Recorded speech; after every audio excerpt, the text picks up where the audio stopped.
ஓம் நமோ நாராயணாய. நாலாயிர திவ்ய பிரபந்தம் நாச்சியார் திருமொழி. முதல் திருமொழி தையுறு திங்கள். பாடல் 6. பிரபந்தத்தில் இது பாடல் 509.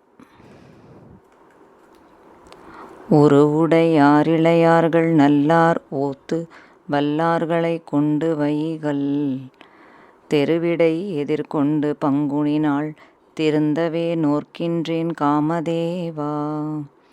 கருவுடை முகில் வண்ணன் காயாவண்ணன் கருவிளை போல் வண்ணன் கமலவண்ண திருவுடை முகத்தினில் திருக்கண்களால் திருந்தவே நோக்கெனக்கருள் கண்டாய்.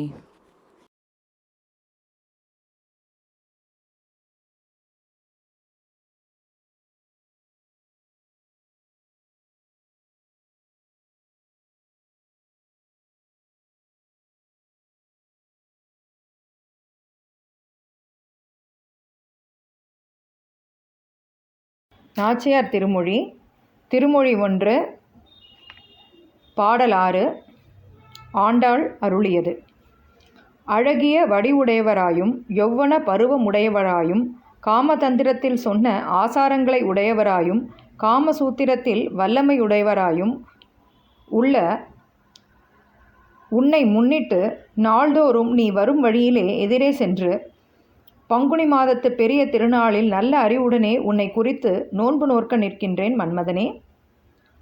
கருவிலே நீரை உடைய மேகம் போன்ற திருநிறம் உடையவனும் காயம்பு போன்ற திருநிறத்தை உடையவனும் காக்கணம் பூ போல் பளபளப்புடையவனுமான கண்ணபிரானின் செந்தாமரை மலரின் நிறம் போன்ற காந்தியை உடைய திருமுக மண்டலத்தில் உண்டான திருக்கண்களினால் என் விஷயத்தில் விசேஷ கடாட்சம் செய்து அருளும்படி நீ கிருபை பண்ண வேண்டும் மன்மதனே.